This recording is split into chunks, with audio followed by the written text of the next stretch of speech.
Hello friends, welcome back to my YouTube channel. So friends, आज हम पढ़ेंगे types of financial transactions.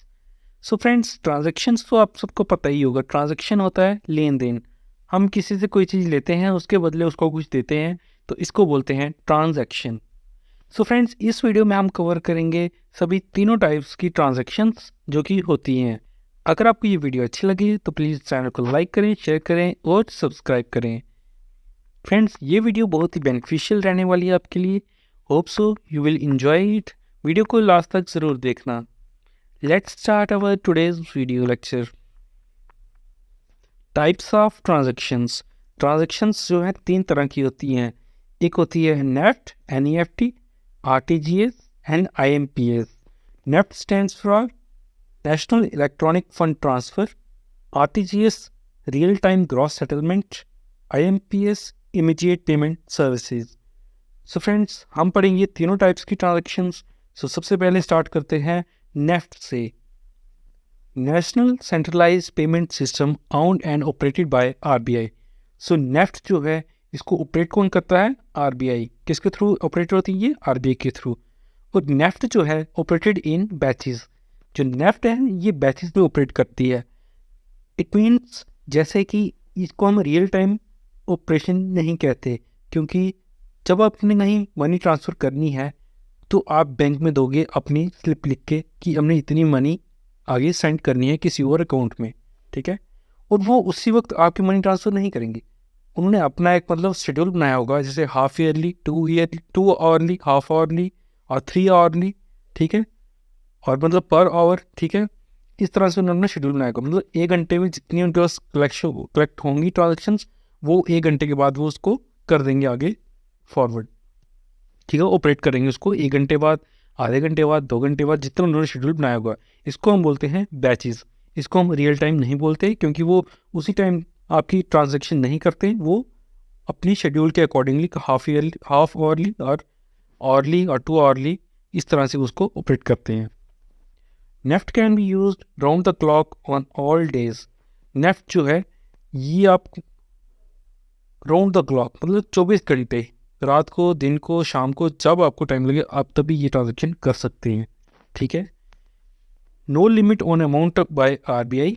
However banks में place amount limits on their own risk with approval of its board.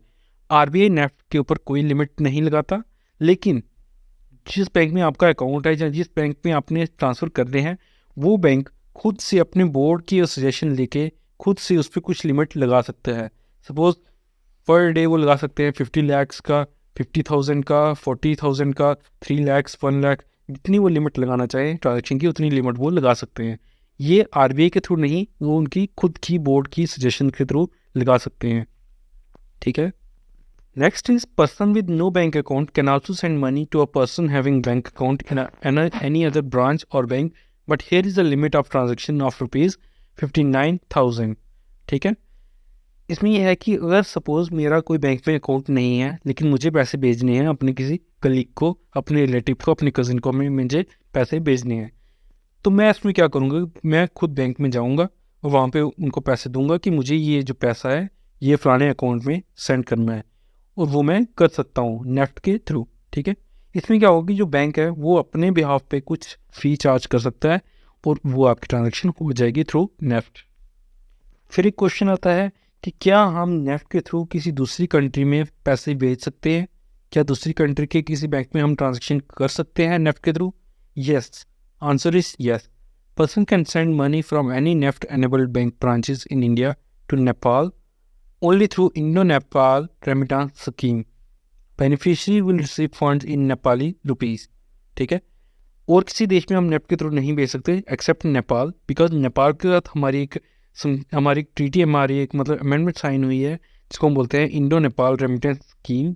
इसके through जो है वो हम India से नेपाल पैसा भेज सकते हैं, और वो पैसा अगर हम यहाँ से ट्रांसफ़र करेंगे रुपीज़ में, इंडियन रुपीज़ में, तो नेपाल में वो रिसीव होगा एज नेपालीज रुपीज़, ठीक है। So the answer is yes, we can send money to a foreign country. तो फॉरेन कंट्री कौन सी? Nepal, through Indo Nepal remittance scheme. According to RBI, no charges to be applied on NEFT transactions, but if we transfer from any branch, then branch can levy some charges, ठीक है। So friends next is RTGS. ठीक है, RTGS जो है ये immediate transaction करता है। ठीक है, तो ये जो है continuous and real time settlement of funds, मतलब जैसे ही आपने यहाँ से पैसे भेजे तो वो उसी वक्त यहाँ पे आ जाएंगे किसी दूसरे अकाउंट में। ठीक है, मतलब इसमें नो टाइम, उसमें था कि बैचेस में ट्रांजैक्शन होती थी, इसमें बैचेस में नहीं होती है। ठीक है, ट्रांजैक्शन बाय ट्रांजैक्शन बेसिस। ठीक है, मीन्स नॉट इन बैचेस। सो जो आरटीजीएस है वो जनरली फॉर बिग ट्रांजैक्शंस के लिए यूज होता है। It is owned and operated by RBI. ठीक है, नेफ्ट भी जो था वो भी आरबीआई के थ्रू ओन्ड एंड ऑपरेटेड था, और आरटीजीएस जो है ये भी आरबीआई के थ्रू ही ऑपरेटेड होता है। जैसे हमने ऊपर देखा कि ये बिग ट्रांजैक्शंस के लिए होता है आरटीजीएस, तो इसमें मिनिमम अमाउंट कितनी रहती है? 2 लाख की मिनिमम अमाउंट रहती है for RTGS. So next is IMPS. ठीक है, इमीडिएट पेमेंट सर्विसेज। ठीक है, ये भी नेशनल, ये नॉट बाय आरबीआई, मतलब वो जो तो दो थे नेफ्ट और आरटीजीएस जो थे वो थे own and operated by RBI, but ये जो है हमारा IMPS, this is operated by NPCI. NPCI क्या है? National Payments Corporation of India. ठीक है, सर्विसेज ऑफर्ड बाय एनपीसीआई। ठीक है, transfer payments instantly through banks और prepaid payment instrument across the India. PPI जो है, पीपीआई में कवर होते हैं हमारे जैसे फ़ोनपे, गूगल पे, यूपीआई पे, ये सब जो है ये पीपीआई में कवर होते हैं। ठीक है, आईएमपीएस में जो ट्रांजैक्शन होती है वो पीपीआई के थ्रू ही होती है across the India. Maximum amount कितनी इसमें ट्रांजैक्शन हो सकती है? मैक्सिमम अमाउंट 5 लाख ट्रांजैक्शन में हो सकती है। ठीक है, और ये जो पीपीआई है, ठीक है, ये में दे में चार्ज स्मॉल फीस, इसमें आपको थोड़े बहुत चार्जेस भी लग सकते हैं। ठीक है, इंपॉर्टेंट पॉइंट है इसमें आईएमपीएस किसके थ्रू ऑपरेट होता है? एनपीसीआई के थ्रू, नाइदर बाय आरबीआई। ठीक है, सो फ्रेंड्स अब हम देखेंगे व्हाट इज एनपीसीआई। एनपीसीआई क्या है? एनपीसीआई की फुल फॉर्म है National Payments Corporation of India. ठीक है, it is a initiative of RBI and IBA. IBA की क्या फुल फॉर्म है? Indian banks association. ठीक है, इन दोनों ने मिलकर इसकी स्थापना की है, किसकी? एनपीसीआई की।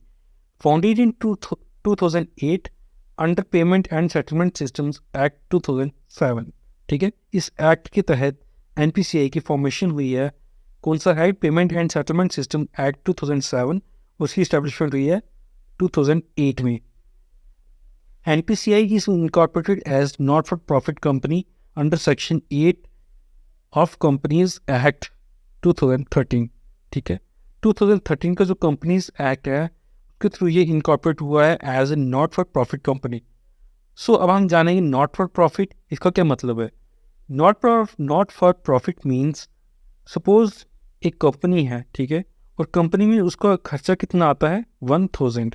ठीक है, मतलब उसमें जितनी भी उसकी लागत है कंपनी की वो है 1000 की, और उसको अर्निंग कितनी हो रही है उसमें से? 1500।